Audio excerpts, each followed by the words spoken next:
본 방송에서 제공하는 투자 정보는 투자 판단에 대한 조언입니다. 방송에서 제공하는 주식의 가치, 가격 상승 및 가격 하락에 대해서는 방송사에서 보장하지 않습니다.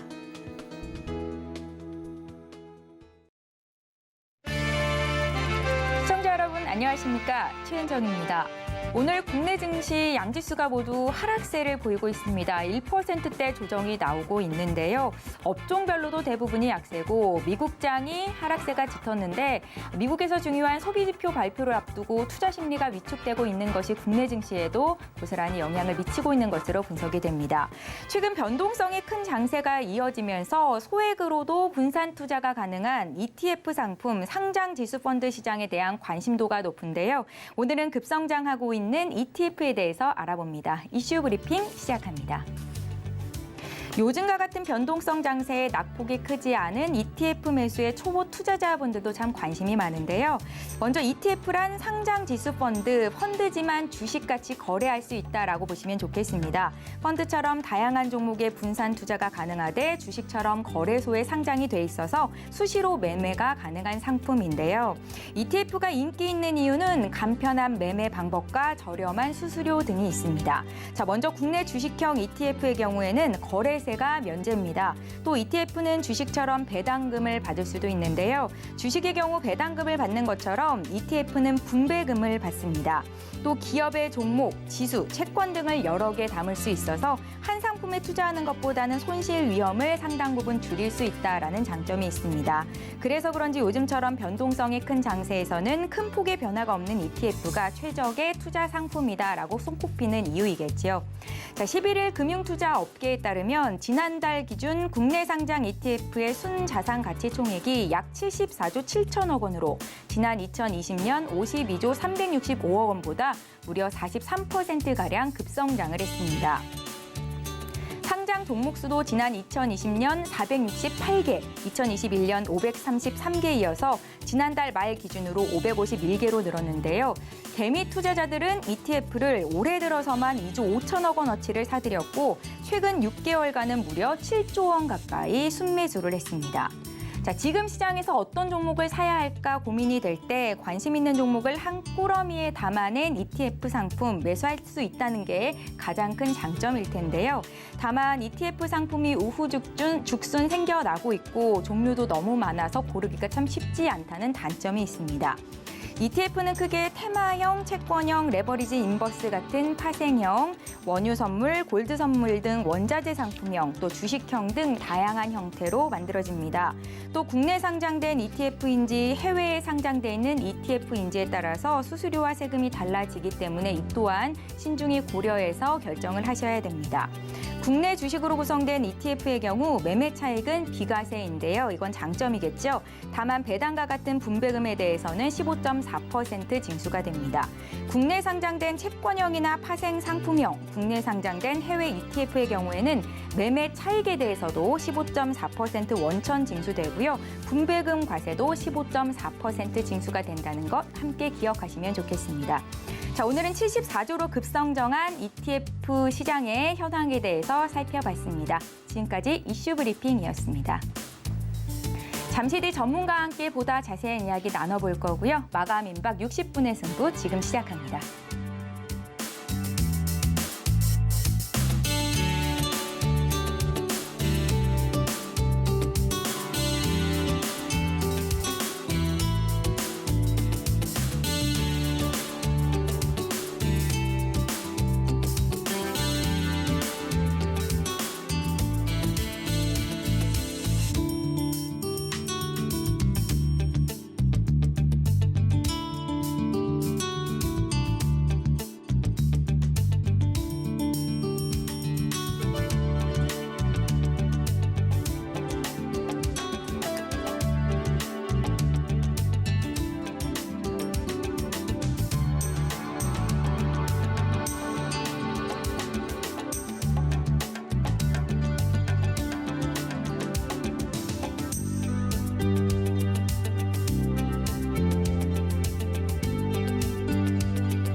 예, 이슈 분석 시간 함께합니다. 앞서 말씀해 드렸다시피 ETF 시장 진단과 투자 전략까지 점검해 보는 시간이 될 거고요. 오늘은 JDI 파트너스의 유재준 대표를 연결해 보겠습니다. 대표님 안녕하세요. 네, 앵커님 안녕하세요. 예, 반갑습니다. 최근 변동성 장세가 이어지면서 ETF 상품에 눈길이 쏠리고 있습니다. 앞서 짧게 브리핑을 해드렸는데 이 ETF의 개념에 대해서 먼저 좀 정리해 주시겠어요? 우선 간단하게 ETF 상품이 왜 요즘에 이슈가 되는지 그 부분에서 간단하게 좀 정리를 해드리면 아무래도 글로벌 리스크 우려들이 아무래도 안정화를 보이지 않는 만큼 이런 부분 때문에 아무래도 ETF 시장이 지금 ETF 시장 쪽으로 자금이 또 몰린다고 볼 수가 있겠죠. 그래서 지금 지정학적 리스크, 러시아와 우크라이나의 지정학적 리스크가 다시 한번 또 완화되다가 다시 한번 또 고조가 되면서 이런 부분들로 인해서 다시 한번 원유 시장과 천연가스 쪽이 다시 한번 반등을 오늘 좀 보이면서 이런 부분의 영향과 그리고 미국의 장단기 금리 역전이 저번 주에 이어졌지만 지금 다시 10년물 금리가 2년물 금리를 다시 넘어서면서 어느 정도 소폭 완화가 되었지만 중장기적으로는 지금 중국의 상하이 봉쇄 이령이 또 추가적으로 이어지고 확산이 되면서 이러한 부분들이 아무래도 ETF 시장을 다시 한번 이제 지켜볼 만한 상황이라고 볼 수가 있겠죠. 그래서 지금 자금이 조금 몰려가고 있다 이렇게 볼 수가 있겠습니다. 그래서 ETF 상품에 대해서 간단하게만 여러분들에게 설명을 좀 해드리면은 쉽게 말씀드리면 여러분들 2차 전지 요즘에 최근에 좋은 흐름 보이다가 오늘 조금 눌리긴 했지만 추세는 아직까지 꺾였다고 볼 수가 없겠죠. 그래서 2차 전지 기준에서 말씀드리면은 한 종목을 사기보다는 이런 여러 종목을 여러분들이 어떤 종목을 사야 되는지 모르는데 이런 여러 종목을 한 섹터, 한 바구니에 모아놓은 게 ETF 상품이라고 볼 수가 있겠습니다. 그래서 섹터 또는 업종에 대한 지수라고 볼 수 있고 또는 크게 나아가서 코스피 200 종목들 또는 코스닥 150 종목들을 한 곳에 모아서 지수로 산출한 그런 지수라고 보시면 되겠습니다. 그래서 전혀 어려운 부분 아니니까 이렇게 간단하게 정리를 좀 해드리고 여러분들이 관심 가져야 될 대표적인 ETF 상품 기준에서는 여러분도 많이 알고 계시겠지만 코덱스 150 선물 인버스 그리고 코스피 200 선물 인버스 또는 레버리지 이쪽이 요즘 많이 부각이 되면서 아무래도 지수와 반대로 움직이는 인버스 상품들이 아무래도 지금 최근에 상승세를 보이고 있기 때문에 이런 쪽의 유동성이 조금 확대가 된다면 충분히 또 공략도 해볼만 하겠죠. 그래서 아무래도 글로벌 리스크 우려가 깊어질수록 코스닥, 코스피, 인버스 상품들이 아무래도 좋은 흐름을 보일 가능성이 높기 때문에 이런 쪽으로 관심 가져야 되고 그리고 마지막으로 이제 코덱스 2차 전지 산업을 볼 수가 있는데 아무래도 2차 전지 산업이 성장성이 아무래도 다른 업종에 비해서 기대가 되기 때문에 2차 전지 산업 쪽의 상품도 충분히 관심을 가지면 여러분들 좋은 결과를 볼 수 있지 않을까 이렇게 정리를 좀 해드리도록 하겠습니다. 예, 현재 글로벌 리스크가 상당히 큰 상황이죠. 종목별로 고점과 저점이 굉장히 변동성이 크기 때문에 이런 장에서는 ETF 쪽으로 자금이 몰리는 거다라는 말씀을 주셨습니다. 종목을 사는 것보다 지수를 사는 게 안정적인 측면에서는 장점일 텐데 단점도 있을 것 같거든요. ETF 투자의 장단점에 대해서 좀 알려주시겠어요?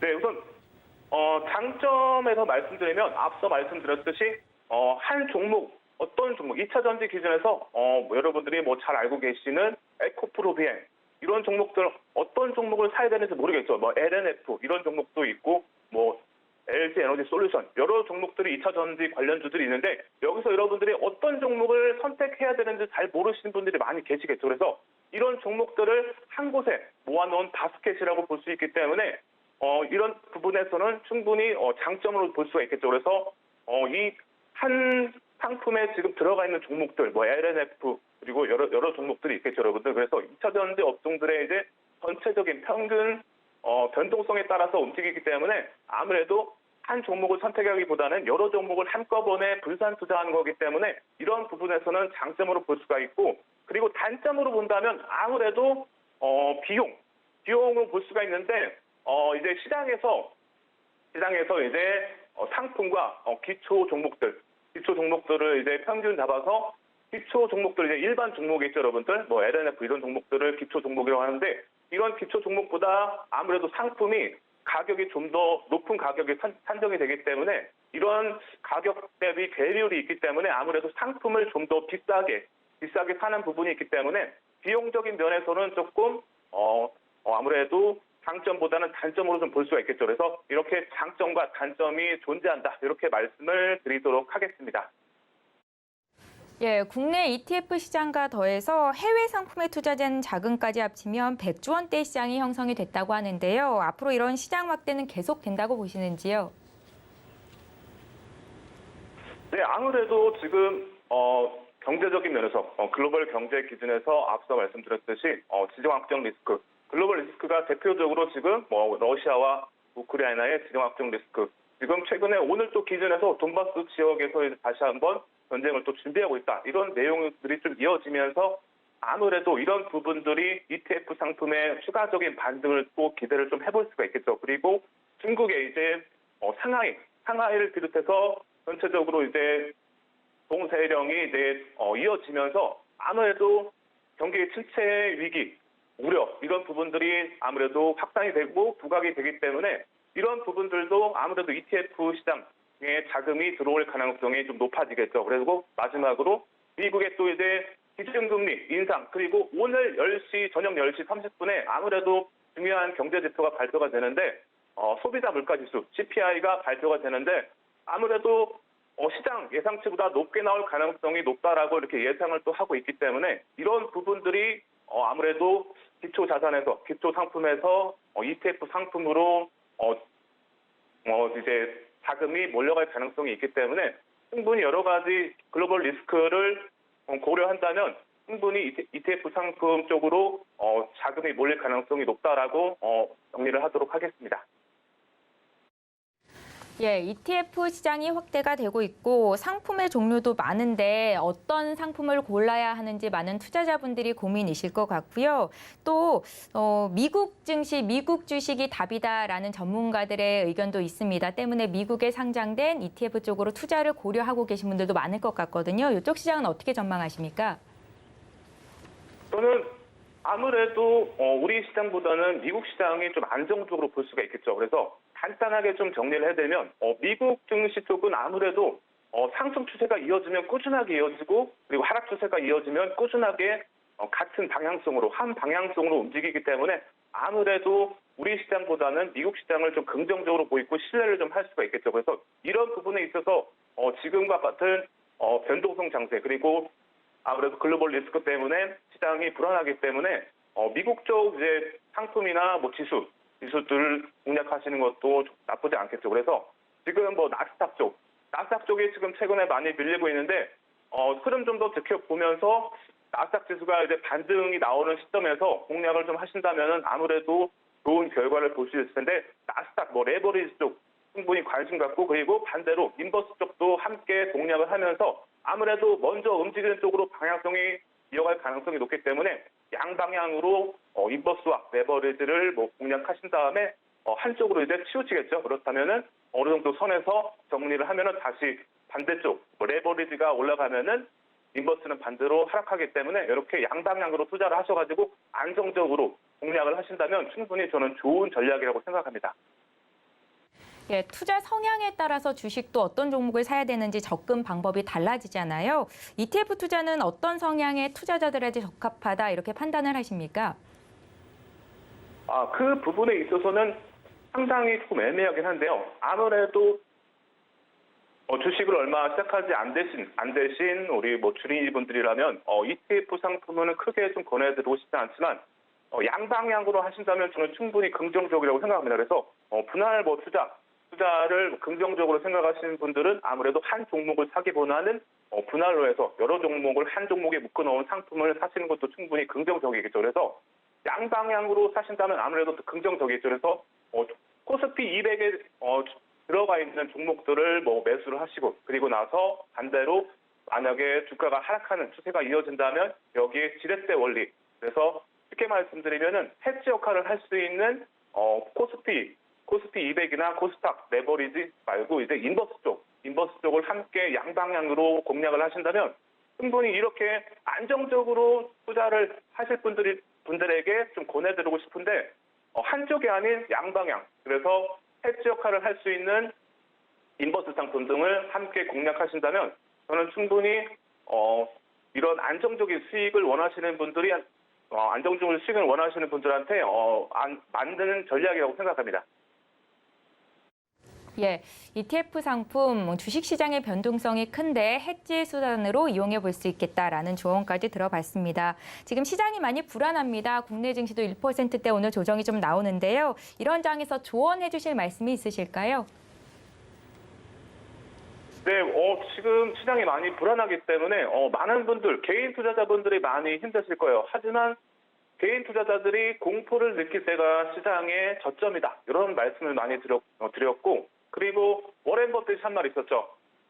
지금 공포에 살아. 이런 또 얘기를 했었는데, 지금 개인 투자자분들이 공포를 많이 느낄수록 시장의 바닥이다. 이거는 좀 심리적으로 볼 수가 있겠죠. 그리고 지금 아무래도 글로벌 리스크들이 완화가 되지 않는 흐름을 이어가고 있기 때문에 여기에 추가적으로 인플레이션과 미국의 경기 침체까지 우려가 되기 때문에 이런 부분들이 지수를 들어 올리는 데 있어서 악재로 좀 볼 수가 있겠죠. 그래서 지금 지수가 힘을 받지 못하지만 여기서 여러분들 너무 실망할 부분은 아니라고 생각합니다. 그래서 지금 어느 정도 글로벌 리스크가 이제 완화가 되어 간다면 충분히 시장은 반등 이어갈 가능성이 있고 여기서 크게 지수가 밀릴 가능성은 좀 제한적이다. 저는 좀 이렇게 보고 있고 지금 기준에서도 아무래도 횡보 장세 또는 조정장이 이어진다 그래도 여기서 충분히 좋은 종목들은 많습니다, 여러분들. 그래서 지금 오늘 또 기준에서 OPEC에서 지금 아무래도 러시아의 증산이 이어지지 않고 있기 때문에 이런 부분 때문에 다시 또 천연가스와 원유의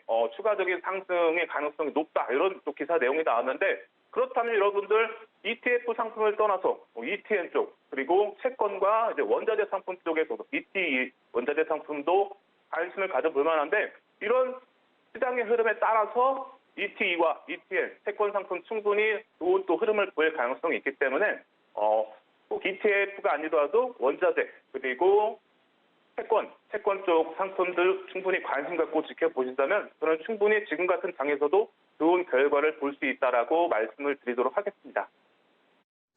예, 투자 조언까지 얻어봤고요. 이슈 분석 여기까지 하겠습니다. JDI 파트너스의 유재준 대표와 함께했습니다. 말씀 잘 들었습니다. 네, 감사합니다.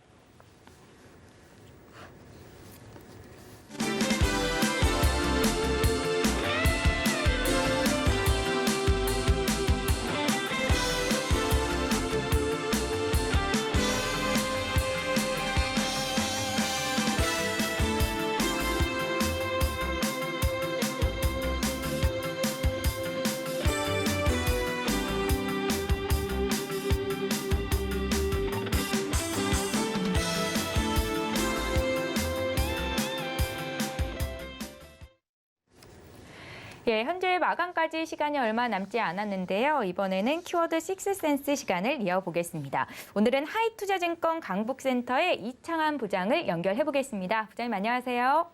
네, 안녕하세요. 예, 키워드 식스센스를 펼쳐보기에 앞서서 오늘 시장 움직임 어떻게 보고 계신지 한 말씀부터 들어볼까요? 네, 일단 미 연준의 긴축에 대한 우려가 좀 있고, 또 중국 상하이 봉쇄가 좀 장기화가 되기 때문에 여기에 따라서 경기 둔화에 대한 우려가 시장을 하락으로 좀 만드는 상황인데, 그럼에도 불구하고 오늘 이제 시장 전체적으로 일단 수급이 이제 키포인트가 될 것 같고요. 일단 미국 국채 수익률 급등도 오늘 장중 10년물이 2.8% 넘어갔고, 이로 인해서 미 연준의 긴축 우려가 강화됐다. 이게 이제 기술주들의 어떤 하락을 야기를 했다는 것이고, 오늘 이제 내일이죠. 내일 12일 날, 미국 시간으로 12일 날, 4월 CPI 지표를 앞두고 나서 상당히 지금 관망세가 있는데, 외국인들 매도가 별로 없음에도 불구하고 장 초반에 많이 빠졌다가, 지금 외국인들이 선물 시장에서 매도를 좀 줄이니까 반등 나오고, 또 매도를 늘리면 좀 밀리는 모습. 그래서 이게 외국인들이 매도를 받아들 만한 주체가 좀 별로 없다는 게 오늘 지금 장중의 움직임을 크게 만드는 요소라고 볼 수 있기 때문에 오늘은 순전히 외국인들의 선물 매도에 의해서 지수가 움직이고 있다라고 좀 볼 수 있겠고요. 러시아 우크라이나 전쟁도 여전히 장기화되고 있고, 일단은 중국에서 상해 봉쇄를 하고 있지만 한 46% 정도를 봉쇄를 풀고 있다는 것들은 일단은 좀 긍정적으로 좀 봐야 되겠는데, 일단 오늘은 전체적으로 시장 관망세가 너무나 뚜렷하기 때문에 막판까지 외국인들 수급 계속 체크하면서 시장 지켜보시는 게 좋을 것 같습니다. 예, 이제 본격적으로 오늘의 키워드를 보겠습니다. 6가지 키워드를 찾아보고 6가지 특징주를 알아보는 시간인데요. 키워드 식스센스 어떤 이슈를 꼽으셨는지 화면으로 함께 만나보시죠. 예, 먼저 유연탄 공급 차질 소식에 시멘트주가 강세를 오늘 보였는데 관련해서 키워드 주셨고요. 유통 주식수가 적은 품절주가 강세를 보이고 있다. 또 중국 판호 발급 재개 소식에 게임주가 들썩이고 있는데 이게 강세 요인이 되고 있습니다. 키워드로 주셨고요. KB증권의 쌍용차 인수자금 투자 철회 소식이 있었죠. 역시 오늘장 키워드.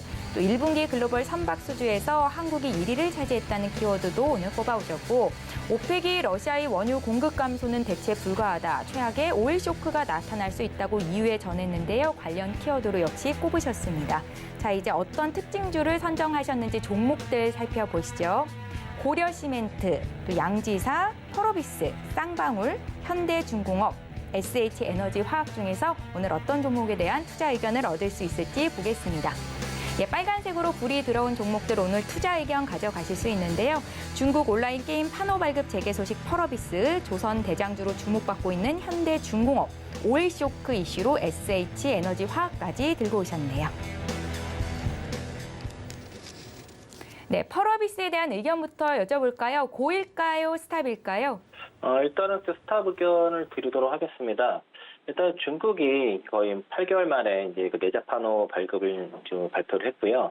그 전에 신규 판호 중단했다가 지난 8일에 그 45개에 대한 게임 타이틀 판호를 발표를 했는데 외자 판호는 하나도 없이 일단 다 전부 다 그 중국 내 그 내자 판호이기 때문에 일단은 그 중국의 판호를 발급을 시작했기 때문에 국내 그 게임사들도 중국에서 판호 가능성이 좀 있지 않냐는 기대감은 항상 있지만은 아직까지는 거기까지 가기가 너무 먼 것 같고 펄어버스의 투자 포인트는 어쨌든 1분기 그 실적도 뭐 나쁘지 않고요. 그 기본 컨센서스 부합 정도로 보고 신장 모멘텀이 있거든요. 4월 26일에 그 흑색 사막 모바일이 이제 그 출시가 나오고 있기 때문에 아마 올해 실적 그 개선 기대감은 분명히 있고 그리고 4분기에도 붉은 사막도 출시가 되기 때문에 여기도 실적 좀 더해줄 거라는 그런 보고서가 있는데 일단 주가 자체가 당분간 옆으로 좀 그 길 가능성이 있습니다. 그래서 오늘 이렇게 굳이 여기서 내가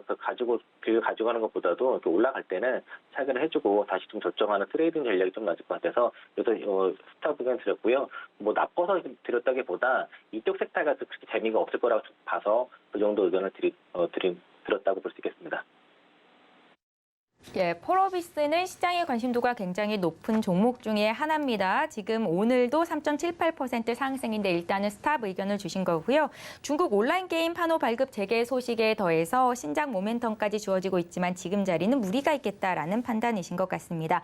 이어서 다음 키워드 살펴볼게요. 조선 대장주로 꼽히는 현대중공업을 꼽아 오셨거든요. 이 종목은 고일까요? 스탑일까요? 현대중공업 일단 고 말씀드리겠고요. 그 조선주들이 사실 투자하기 되게 어려운데 그 조선주들 중에서 가장 지금 그 견조한 흐름이 되지 않나 싶고 작년 9월달 상장 거의 그 신고가 그러니까 상장 당시의 주가를 거의 다 지금 회복을 하는 모습에 있는데 일단 그 현대중공업이 어쨌든 세계 탑3의 그 조선 사업을 가지고 있고 그 선박 엔진 쪽에서는 세계 1위거든요. 그 SSD 그 엔진과 그 비교를 해봐도 동사의 사업 가치가 상당히 저평가되어 있다는 그런 평가를 좀 받고 있고요. 그리고 확실히 다른 조선사들의 위아래 변동성이 되게 심하고 옆으로 기면서 위아래 장대 양봉과 장대 음봉이 겹쳐서 나오는데 확실히 주가 안정성이 있기 때문에 조선주를 만약에 한다 그러면은 현대중공업이 가장 그 접근하기는 편안하지 않냐라는 그런 생각이 들고 또 대형 조선사 중에서도 가장 그 가격 경쟁이 가장 높은 상황이고 이익률도 상당히 높은 편입니다. 올해 이제 수주가 125억 정도 달러 정도 수주가 되어 있는 상태인데 수주 마진이 한 10% 정도 보거든요. 이게 이제 2024년도에 수주 기대이익이 한 1조 6천억 정도 된다고 봤을 때는 증권사에서 목표 주가를 대략 16만 원 그 정도 잡고 있는 것 같습니다. 그래서 아직까지는 좀 더 그 업사이드가 남아 있다라고 볼 수 있겠고요. 야금야금 꾸준히 올라왔기 때문에 주가도 그렇게 과열이 있지 않고 외국인들이 계속 모아간다라고 봤을 때는 앞단 14만 5천 원 돌파 가능성도 있지 않냐 봐서 가지고 계시다면 계속 그 의견 드리도록 하겠습니다. 예, 현대중공업의 주가 흐름을 보면 코스피 지수와는 역행하는 움직임이 나타나고 있습니다. 지수가 계속 위로 상향하는 움직임인데요. 정고점이었던 13만 5천 원을 뛰어넘을 수준이다라고 말씀을 하시는데 얼마까지 좀 목표가를 설정해 볼 수 있겠습니까? 일단 뭐 정보도 넘어가고 나서 좀 더 추이를 봐야 될 것 같고요. 어쨌든 이게 실적을 일반적으로 그 EPS 기준으로 PER 다 계산되는 종목은 아닌데 수주 잔고를 비롯해서 이제 앞으로 기대 수익이 얼마인지 따져봐야 되는데 증권사에서 한 16만 원 보는 게 그 정도 일단 상한으로 보고 앞단 이제 13만 5천 원 정도는 넘어갈 수 있다 정도까지는 좀 코멘트하겠습니다. 예, 잘 알겠습니다. 현대중공업은 고 의견 주신 거고요. 마지막 키워드 볼까요? 오일 쇼크 키워드인데 SH에너지화학을 들고 오셨어요. 고일까요? 스탑일까요? 이따 딱 의견 드리겠고요. 제가 SH에너지화학을 가져온 게 오늘 이제 에너지 관련 기업 중에서는 얘가 좀 다소 좀 약한 편인데 오늘 대장주가 GSE거든요. 근데 GSE가 상한가가 깨졌습니다. 그래서 고점 대비해서 좀 밀려났기 때문에 관련 섹터들은 일단 스탑 의견 차원에서 말씀드렸고 SH에너지화학이 좀 가장 좀 후발주라고 좀 보시면 되겠고요. 동사가 이제 자원 개발과 관련해서 이제 미국 내 천연가스 개발 사업을 같이 참여하기 위해서 현지 법을 가지고 있고 그리고 이런 관련 개발권을 좀 가지고 있거든요. 그러면서 이제 동사가 에너지 관련 종목으로 엮여 있는데 어제 이제 뉴스 나왔던 게 오펙에서 러시아 원유 공급 감소분에 대해서 대체 불가하다 이런 뉴스가 나오면서 관련 종목들이 올라갔지만은 이런 에너지 관련 종목들은 급등락을 좀 유의를 해야 되겠고요. 이렇게 급등하는 날 따라갔을 때 다음날 안 좋을 때 개파락을 맞을 수도 있는 상황이고 최근에 국제 유가가 지금 계속 어제 장중에 93달러가 까지 내려갔듯이 하향 조정세에 있기 때문에 지금부터 에너지 종목들은 잘못 들어가면 크게 물릴 수 있다는 관점에서는 좀 조심하자라고 말씀 좀 드리겠고요. 이유가 지금 에너지 러시아 석탄 수입 금지 조치에 의해서 지금 원유 쪽도 얘기가 나와 있어서 다시 이런 종목들이 움직일 가능성이 있지만은 이런 섹터는 그래도 지금 1분기 실적 시즌이 됐기 때문에 너무 이런 테마주에 보시는 것보다는 실적 쪽으로 눈을 돌리시는 게 현명한 투자가 아닌가 그렇게 보고 있습니다. 예, 정유 관련 섹터는 시장의 관심도가 굉장히 높은데 그러면 혹시 탑픽으로 꼽고 계신 종목이 있으십니까? 정유주 쪽에서? 정유주는 제가 좀 그렇게 보지 않고 있고요. 예. SK 이노베이션도 그렇고 GS도 그렇고 주가는 GS가 제일 견조하지만은 SOE도 그렇고 제가 정유주 쪽은 그렇게 선호하지 않기 때문에 탑픽을 드리기 좀 어려울 것 같습니다. 예, 잘 알겠습니다. 이렇게 해서 오늘 꼽아오신 특징주 세 가지 종목에 대한 의견을 들어봤습니다. 오늘 앞서서 특징주로 꼽아오신 키워드를 살펴보니까 또 주목할 만한 이슈들이 있는 것 같아서 조금씩 좀 짚어보고 싶은데요. 유통 주식수가 적은 품절주들이 최근에 강세를 보이고 있다라는 키워드를 꼽아오셨었거든요. 왜 어떤 이유로 이런 이슈가 있는 건지 좀 봐주시겠어요?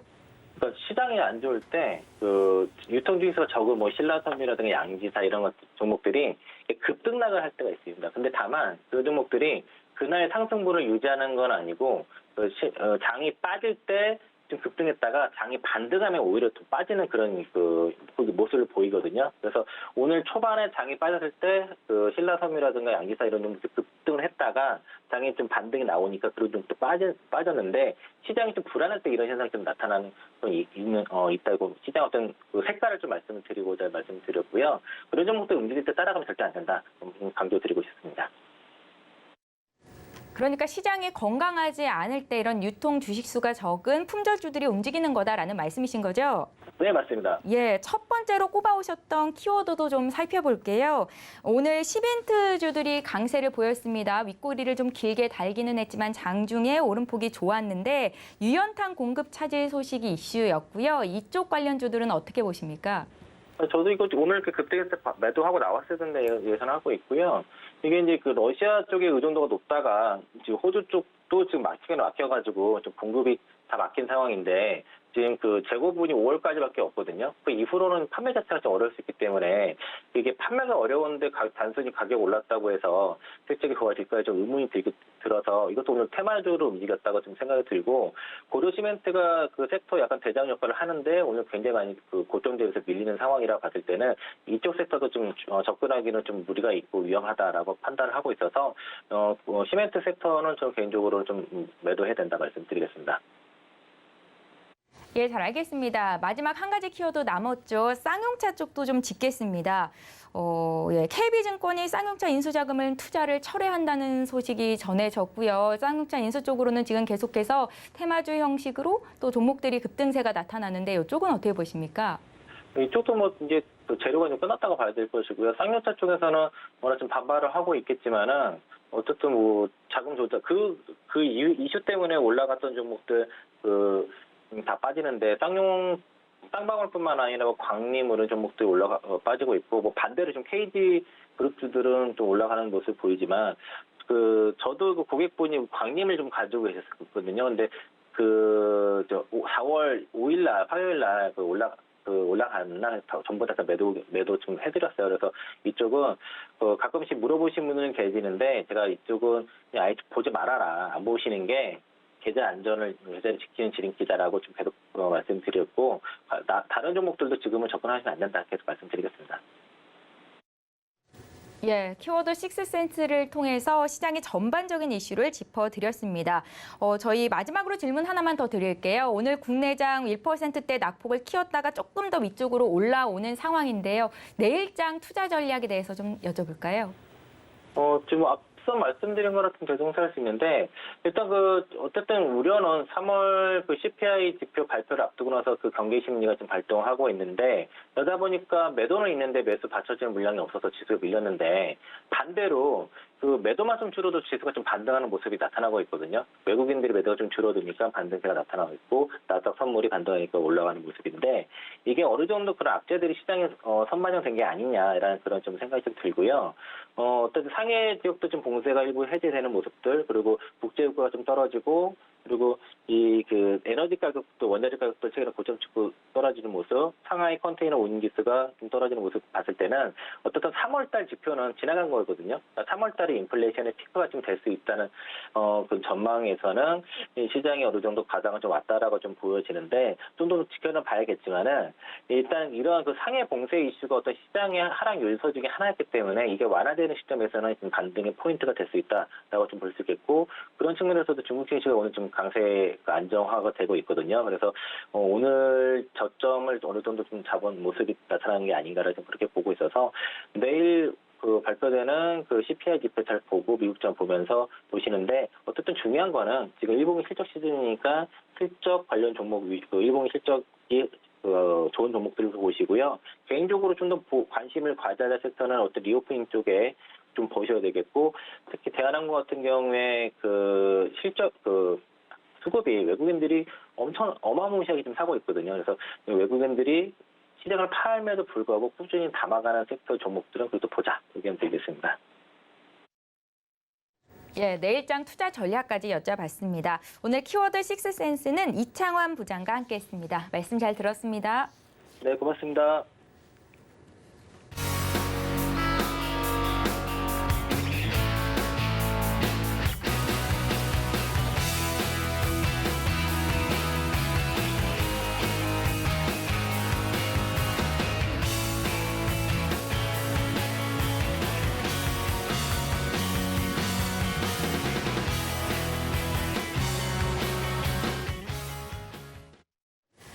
예, 오늘 시장 마감이 임박했습니다. 지금 시간이 3시 25분을 넘어가고 있는데요. 마감 예상 체결 지수 함께 살펴보시죠.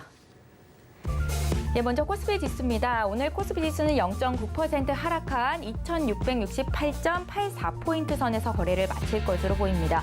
장중에는 1%대 낙폭을 키우기도 했었는데 일중 흐름 함께 살펴보시죠. 예, 오전 중에 주가 하락이 심해지면서 2,650선까지 터치를 하기도 했던 코스피 지수입니다. 다만 낙폭이 좀 줄어들면서 오늘 2,660선 위쪽에서 거래를 마칠 것으로 예상이 되고 있고요. 0.9% 정도 하락으로 거래를 마칠 것으로 보입니다. 수급 상황도 함께 볼게요.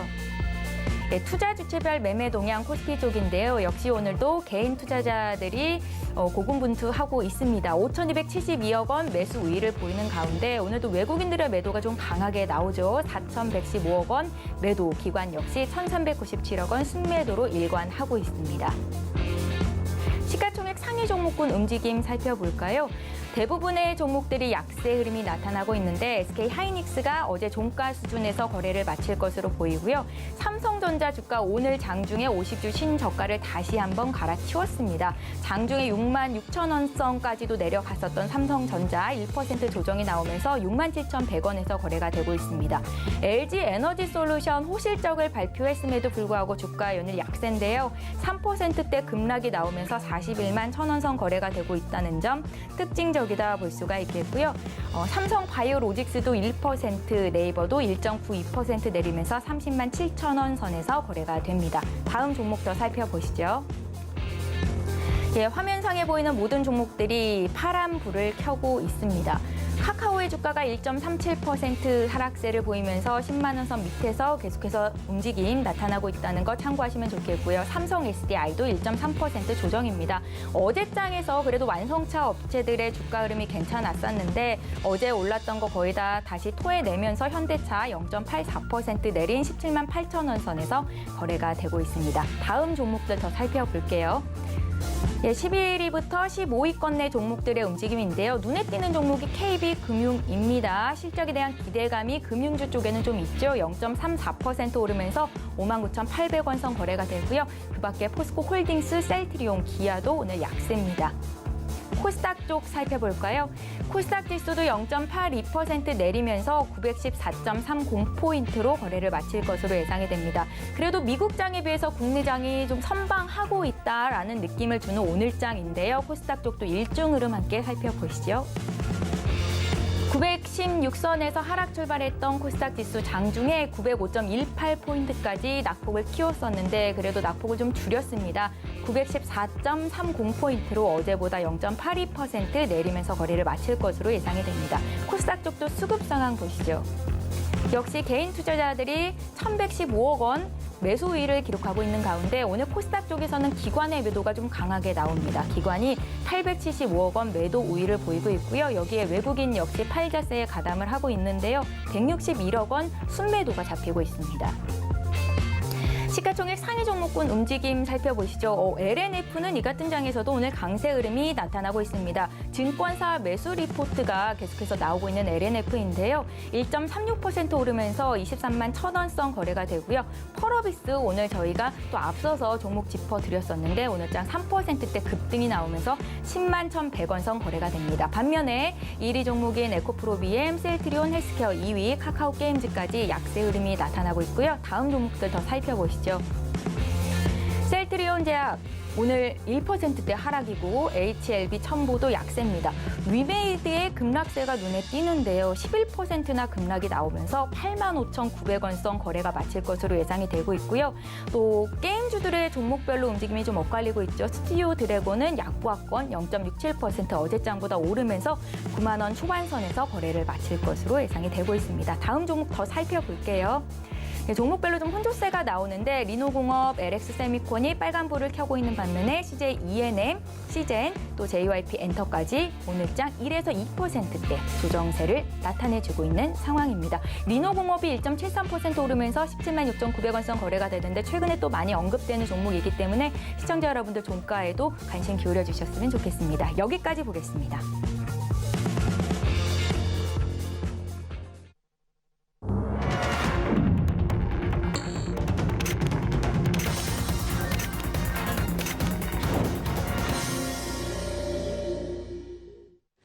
예, 마지막 코너 이어가겠습니다. 이정수의 신의 한 수 시간이고요. 샘플러스의 이정수 파트너 연결을 좀 해보겠습니다. 파트너님 안녕하세요. 네, 안녕하세요. 신의 한 수 이정수 파트너입니다. 예, 미국장에 비해서 그래도 국내 증시 좀 선방했다라는 느낌이 드는데 어떻게 보셨습니까?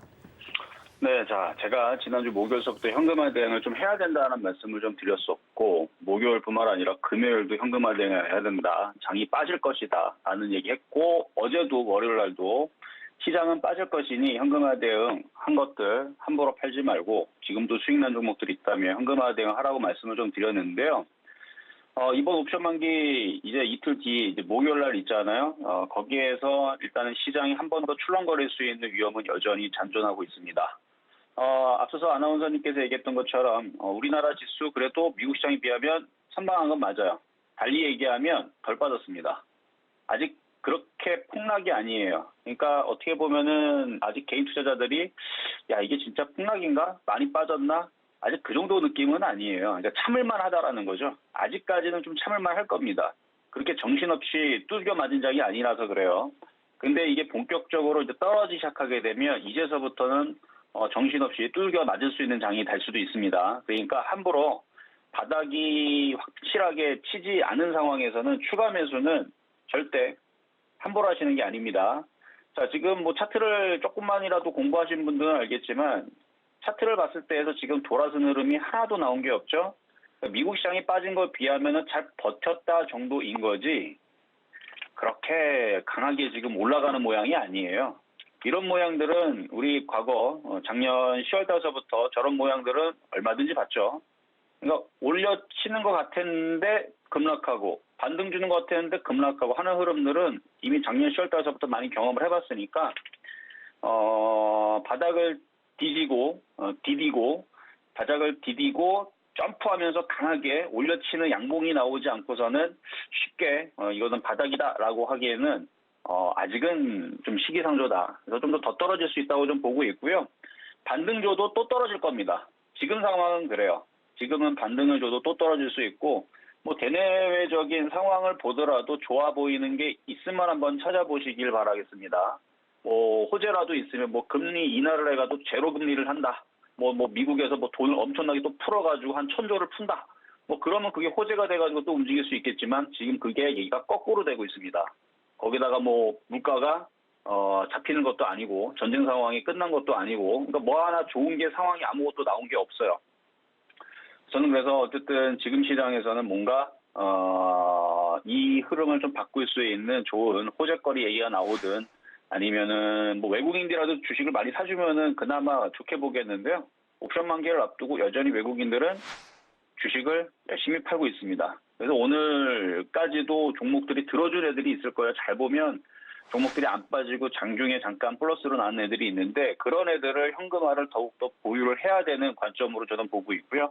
어쨌든 반등을 줘도 또 떨어질 수가 있고 옵션 만기까지 빠질 것인지 옵션 만기 이후에도 글로벌 시장 침체와 그다음에 뭐 중국 시장, 미국 시장의 하락세에 맞춰가지고 옵션 만기 이후에서도 또 떨어질지 그거는 가봐야 하는 겁니다. 제 이 말씀을 드리는 거는 너무 빨리 물타기를 한다라든지 이 시장의 바닥을 속단하면서 너무 이게 바닥이다라는 생각에 좀 급히는 물타기라든지 매수를 안 들어갔으면 좋겠어요. 계속 좀 더 참고 기다리다 보면 분명히 좋은 기회는 있을 겁니다. 원래 주식이라는 게 시장도 마찬가지고 많이 빠지면은 기회거든요. 근데 그 저점 타이밍을 정확하게 잡아야 되는데 그 부분에 대해서는 아침에 실전 매매 종수에서 시장이 바닥을 쳤다 그러면 지난번에서도 3월 16일 날에서 시장 바닥 쳤으니까 주식 사야 됩니다. 복수회장입니다. 주식 사세요 노래를 불렀거든요. 근데 여기서부터 이제 조심하라는 얘기를 이제 단도직입적으로 지난주 목요일부터 다시 해서 그렇지 어쨌든 빠지면 기회입니다. 빠지면 기회니까 어쨌든 이 정도 일단 시장 얘기는 마무리하도록 하겠고요. 자, 그러면 이제 오늘의 테마주 2개 분석하도록 하겠습니다. 자, 먼저는 고려시멘트입니다. 고려시멘트.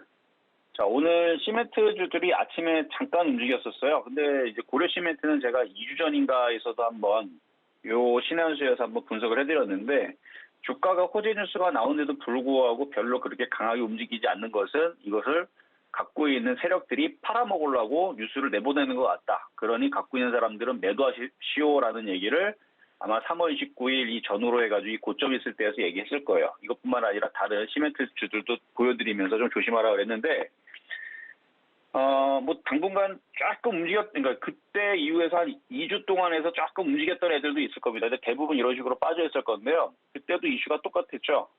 시멘트가 뭐 모자르다, 뭐 이틀치밖에 남지 않았다. 그래서 뭐 주가가 급등할 거냐라는 부분에 대해서 많은 사람들이 기대를 모았으나 저는 단도직입적으로 안 갈 것 같습니다라는 말씀을 좀 드렸었던 것 같아요.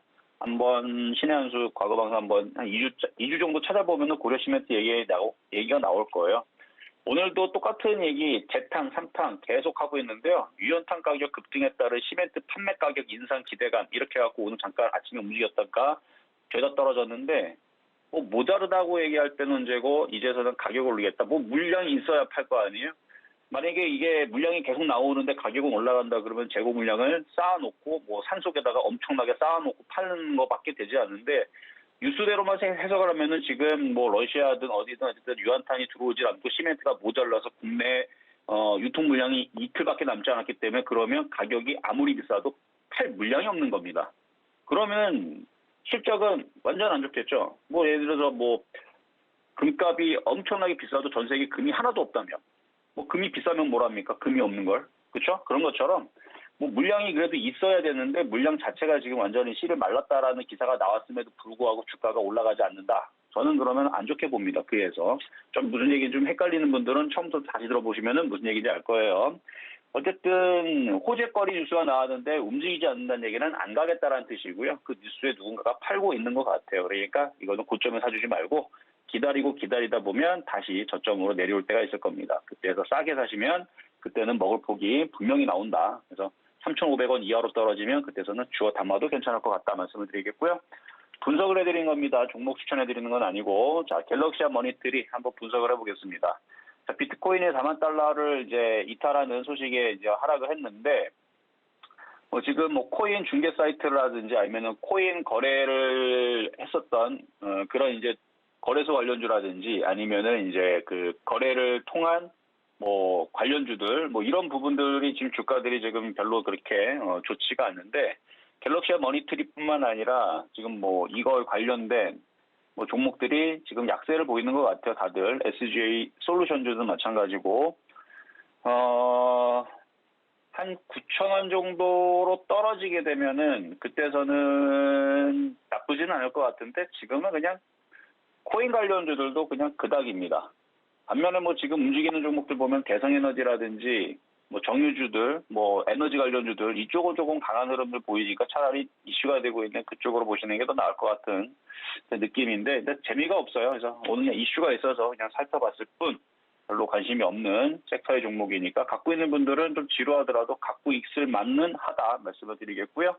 자, 세 번째 시점 매매 정수에서 최근에 이제 말씀드렸던 종목인데 어제도 한번 분석을 해드렸는데 포스코엠텍. 그러니까 아직도 이게 장중에서 수익에서 팔 수 있는 기회가 있었다라는 거죠. 장중에서 플러스가 났었었는데 3월 7일 날에 7,500원에 드렸던 종목이에요. 계속 수익권이었고 뭐 계속 수익이었어요. 3월 7일 이후에서 뭐 얼마든지 팔 수 있는 기회가 있었는데 오늘도 이렇게 올라올 때에서 팔았었어야 되는 겁니다. 팔았었어야 되는 거지 그대로 갖고 있는 것보다는 일단 현금을 어느 정도 보유하는 게 안전하다는 거. 또 얘는 오늘 5.7%까지 올라갔다 밀렸는데 나중에서 더 싸게 살 수 있는 기회가 분명히 오지 않을까 이렇게 예상이 돼봅니다. 해보겠습니다. 자, 그럼 이제 시장 점수 한번 시장 한번 정리해 보도록 하겠는데요. 시장은 어제보다는 점수를 더 깎아야 되겠죠. 별로 좋은 모양이 아닙니다. 65점 양, 매수포인트도 65점 양. 함부로 지금 싸다고 들어갈 자리가 아닙니다. 그래도 리오프닝 관련주들, 소비주들은 장중에 플러스도 나고 하는 애들이 몇몇 있었는데 75점 미평가하도록 하겠고요. 잠시 뒤 뭐 유튜브 방송에서 못다한 이야기는 더 하도록 할 테니까 참여하시면 될 것 같고요. 여기까지 이정수의 신하수였습니다. 예, 시장의 바닥을 속단하지 말라라고 조언을 하셨는데요. 일단은 인내심이 필요한 시장인 것 같습니다. 기회를 기다려 보겠고요. 지금까지 신의 한수 이정수 파트너와 함께했습니다. 잘 들었습니다.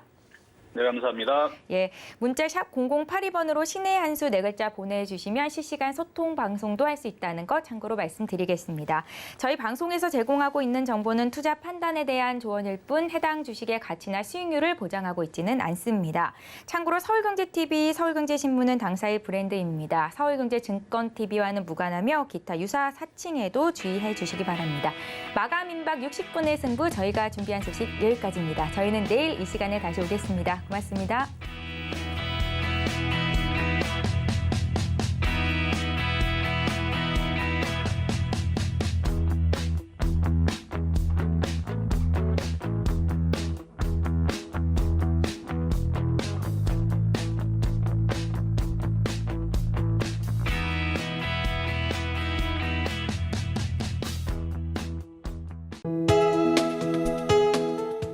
방송에서 제공하는 투자 정보는 투자 판단에 대한 조언입니다.